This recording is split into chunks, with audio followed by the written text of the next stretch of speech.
ito ang mga dapat natin aabangan mga kapamilya sa Batang Quiapo na wag na din papalampasin ang bawat episode ng teleseryeng ito.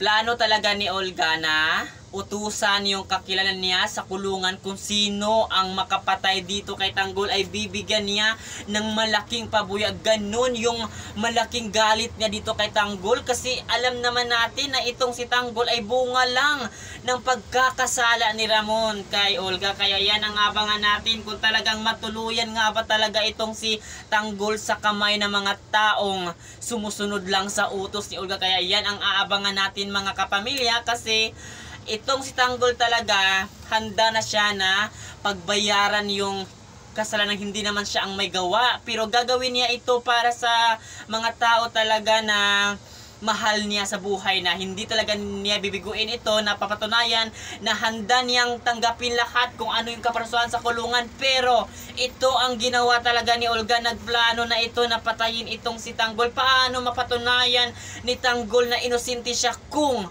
mawawalan siya ng buhay ng dahil lang sa mga ginawang masama ni Olga? Kaya yan ang abangan natin mga kapamilya, kung hanggang kailan nga ba talaga mananaig ang kasamaan ni Olga at mabubuking nga ba ng maaga itong si Olga sa mga pinaggagawang kalokohan dito kay Ramon. Kasi alam naman natin itong si Ramon na pag nalaman talaga niya kung sino ang traitor sa kanyang buhay, hindi siya magdadalawang isip na papatayin.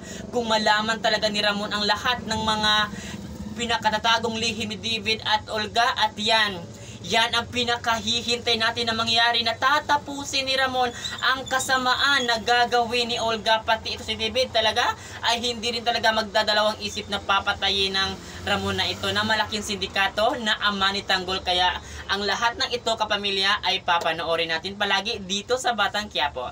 At yun lang, maraming salamat sa panonood mga kapamilya. Thank you.